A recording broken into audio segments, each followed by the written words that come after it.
എഴുതി തീർന്ന പഴയ ഒരു നോട്ട്ബുക്കിന്റെ ചട്ട ഇങ്ങോട്ട് ഇളക്കിയെടുത്തോ. ഞാനെടുത്ത നോട്ട്ബുക്കിൽ ഇത്ര എഴുതിയത് കണ്ടപ്പോൾ ഞാൻ തന്നെ അന്തം വിട്ടു. ഇനിയിപ്പോൾ അതല്ലാന്നാണെങ്കിൽ ഇതുപോലത്തെ ഒരു ചട്ട എല്ലാവരുടെ കയ്യിലും എടുക്കാനുണ്ടാവും. അപ്പോൾ ഇത് വെച്ച് വളരെ യൂസ്ഫുൾ ആയിട്ടുള്ള റൈറ്റർ ഉണ്ടാക്കിയെടുക്കാം. ഞാൻ എന്തായാലും ഈ ഒരു റെക്കോർഡിന്റെ ചട്ടയാണ് എടുത്തിട്ടുള്ളത്. അതിന് ഇതുപോലെ ഒന്ന് കട്ട് ചെയ്തിട്ടെടുക്കാം. ഈ ഒരു റെക്കോർഡിനൊക്കെ പറ്റി പറയാനാണെങ്കിൽ ഇക്കാക്ക പഠിച്ചുകൊണ്ടിരുന്ന സമയത്ത് അവൻ യൂസ് ചെയ്ത റെക്കോർഡ്സ് ആണ്. അതിൻ്റെയൊക്കെ ചട്ടയൊക്കെ ഞാൻ ഇളക്കി മാറ്റി വെച്ച് ഇതുപോലെ എന്തെങ്കിലും ക്രാഫ്റ്റ് ഒക്കെ ചെയ്യാൻ വേണ്ടിയിട്ടാണ്.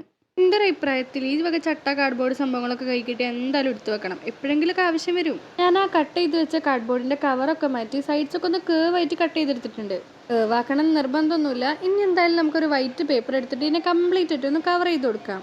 കോർണേഴ്സൊക്കെ കേവാക്കിയത് കാരണം അത് പേപ്പർ വെച്ച് കവർ ചെയ്യാൻ ഭയങ്കരമായിട്ട് പെടാപാട് പെട്ടു. എന്തായാലും പഠിച്ച പണി 18 നോക്കിയിട്ടാണെങ്കിലും ഞാനത് മൊത്തം കവർ ചെയ്തെടുത്തിട്ടുണ്ട്. അപ്പോഴത്തേക്കും പുറത്ത് നല്ല മഴയായി. ഞാൻ ഈ വോയിസ് ഓവർ കൊടുക്കുമ്പോഴും പുറത്ത് നല്ല മഴയാണ്. അപ്പം അതിൻ്റെതായിട്ടുള്ള പ്രശ്നങ്ങൾ ഉണ്ടാവും. ഇനി ഈ ബോർഡിൻ്റെ ഒരു സൈഡ് ചേർത്തിട്ട് നമുക്ക് തിങ്സ് ടു ഡു എന്നൊരു ഹെഡിങ് പോലെ എഴുതി കൊടുക്കാം. അതെ ഗൈസ്, നമ്മളിന്ന് ഉണ്ടാക്കാൻ പോകുന്നത് ഒരു റീയൂസബിൾ ടു ഡു ലിസ്റ്റാണ്. ഇനി നിങ്ങളുടെ ഉള്ളിലെ കലാകാരനെ പുറത്തേക്ക് വിളിക്കാനുള്ള സമയമാണ്. കയ്യിലുള്ള എല്ലാ കളർ പെൻസിൽസൊക്കെ വെച്ചിട്ട് ഏതെങ്കിലും ഒരു തീമിലൊക്കെ അങ്ങോട്ട് പെയിൻറ് ചെയ്ത് കൊടുക്കുക. എൻ്റെ ഉദ്ദേശം ഒരു അവക്കാഡോ തീമാണ്. അതുകൊണ്ട് പച്ചമഞ്ഞയൊക്കെയാണ് ഞാൻ ഹൈലൈറ്റ് ചെയ്യണത്.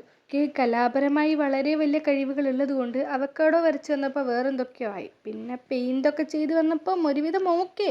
ഇനിയാണടാ ട്വിസ്റ്റ്. ഈ കാണുന്നത് എന്താണെന്നറിയോ? ബെഡിൻ്റെ കവറാണ് കേട്ടോ ഇത്. സെല്ലോ ടേപ്പും ഗ്ലാസ് ഷീറ്റൊക്കെ തന്നെ വേണം നിർബന്ധമൊന്നുമില്ല. ഇതുപോലത്തെ എന്തെങ്കിലും സാധനം നമ്മുടെ കയ്യിലുണ്ടെങ്കിൽ അതും എടുക്കാം. വല്ലഭന് പുല്ലു ആയതെന്ന് കേട്ടിട്ടുണ്ടോ? അതാണ് കേട്ടോ ഇപ്പം എൻ്റെ മനസ്സിലേക്ക് വന്നത്. ആ സൈഡിലായിട്ട് കുറച്ച് സ്റ്റിക്കി നോട്ട്സും കൂടി അറേഞ്ച് ചെയ്ത് കൊടുത്താൽ പരിപാടികൾ പൂർത്തിയായി. ഇനി നമുക്കിത് ഡെസ്ക് കൊണ്ടുവെക്കാം. ഇനി നിങ്ങൾക്ക് എന്ത് മനസ്സിലാക്കാം?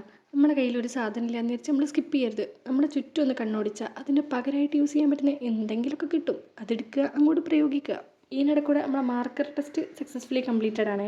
സാധനം ഇഷ്ടമായ ഒരു ലൈക്കൊക്കെ ചെയ്യുന്നതിൽ തെറ്റില്ലെന്നാണ്.